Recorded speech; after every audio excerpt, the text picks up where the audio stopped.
Happy New Year, everyone. All across the country, people were ringing in 2023, including right here in Denver. The 16th Street Mall set off fireworks at 9 p.m. and again at midnight. We hit the streets asking people what are they looking forward to for 2023, and here's what they had to say. I guess my New Year's resolution is to just embrace being myself more. I want to help my family more financially, and then I want to give back to charity. It's to get a lot better at soccer. I absolutely love that. Hey, it is a new year. It's also Sunday morning. So let's start off 2023 on a positive note. What brought you joy? You can text us at 303-871-1491 or go on social media using the hashtag 9newsmornings. We're going to be sharing some of that inspiration throughout the show.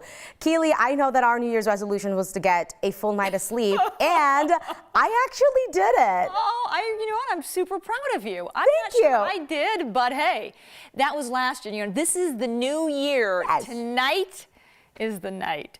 Yeah, we've got a great forecast too, because if you like the snow, which I know there's a lot of skiers and snowboarders out there loving the forecast, we're getting a lot of it up there in the high country. We've been getting it. We're going to get more, and even a little bit of snow down here at the lower elevations as well. Let's take you up to the Eisenhower Johnson tunnels, where we are seeing traffic not too bad right now. Again, steady, although light to moderate snow falling up there in the high country, continuing today through tomorrow.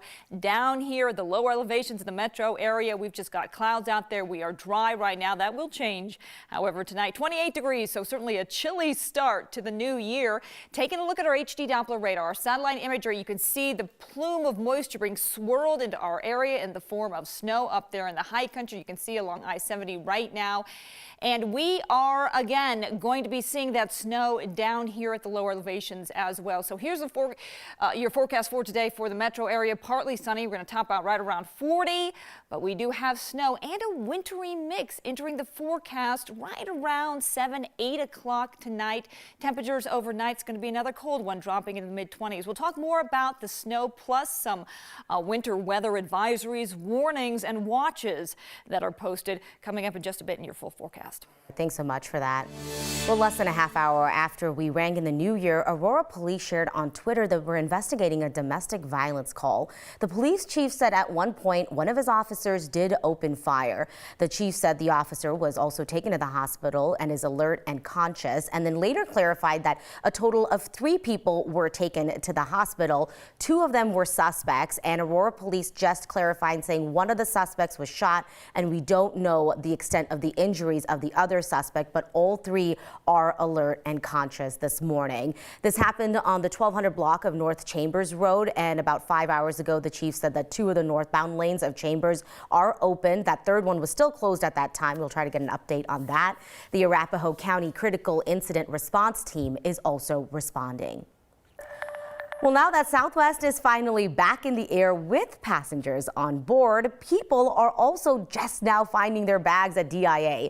Baggage claim was actually looking a lot more normal this weekend than earlier this week, when it was just stacks of thousands of unclaimed bags. One woman says that she spent days trying to track down her luggage and then finally got it yesterday. I'm very happy just to know that they're here. You know, I know that things happen and it's out of people's control, but after 9 days, I just feel like they didn't do such a good job of, coordinating things. So yeah, they need to they need to work this out. Well, the good news, at least, is that the lines for help were a little bit shorter yesterday. A family from Greenwood Village decided to help reunite travelers with their bags to make some holiday wishes come true. A mom, her 2 teen daughters, and their friend went to baggage claim at DIA, started texting people using phone numbers on their luggage tags. They said they texted around 130 people and actually helped 50 find their bags. For people in Colorado, they told them where their bags were, sent them photos.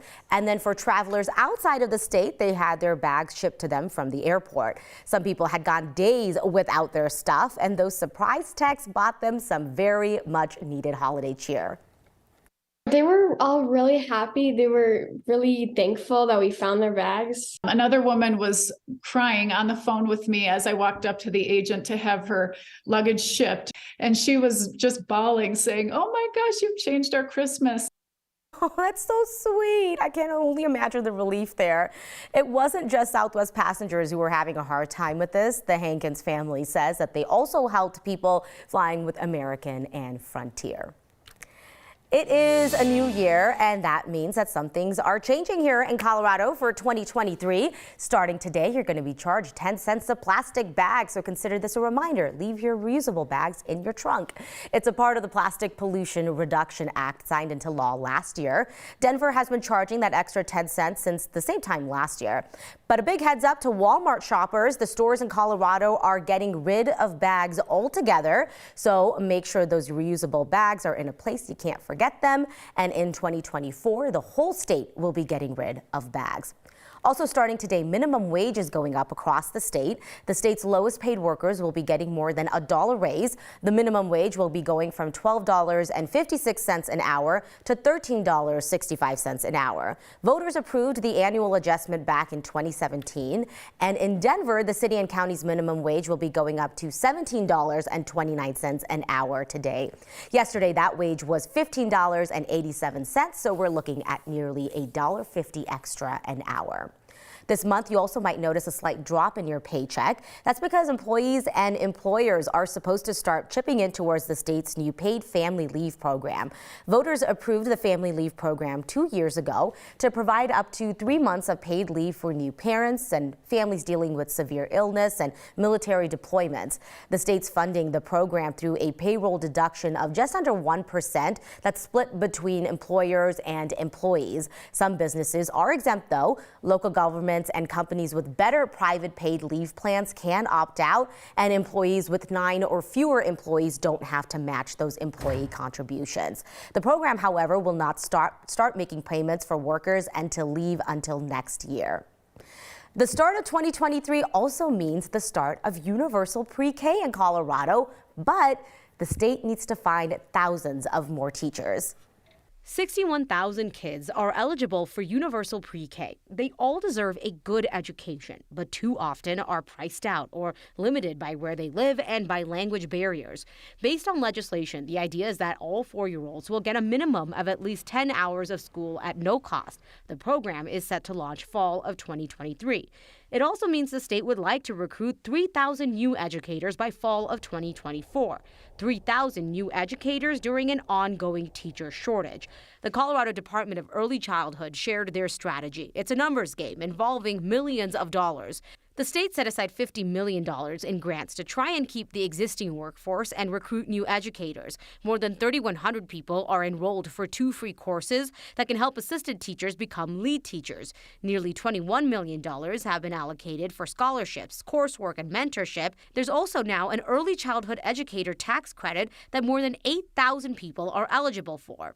Melissa Morris with Colorado Children's Campaign is hoping all of this will work. She helped craft the legislation for universal pre-K and is also a former kindergarten teacher who has seen the difference. Mara said a good preschool education can pay dividends in the class and for kids' social skills down the line. She also said the key here is to recuperate after losing a lot of educators during the pandemic and then adding more to the workforce and inviting teachers back into the classroom.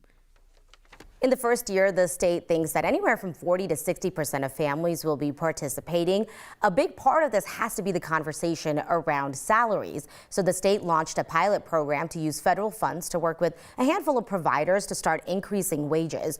It would also use stimulus funding for loan forgiveness. Mara said while that is great, she says there needs to be more federal dollars on a longer-term basis to make this sustainable and successful, not just here in Colorado, but across the country. Well, a family had lost everything. Well, almost everything to the Marshall Fire. This morning, we're looking at how an unwanted couch ended up turning into a symbol of hope.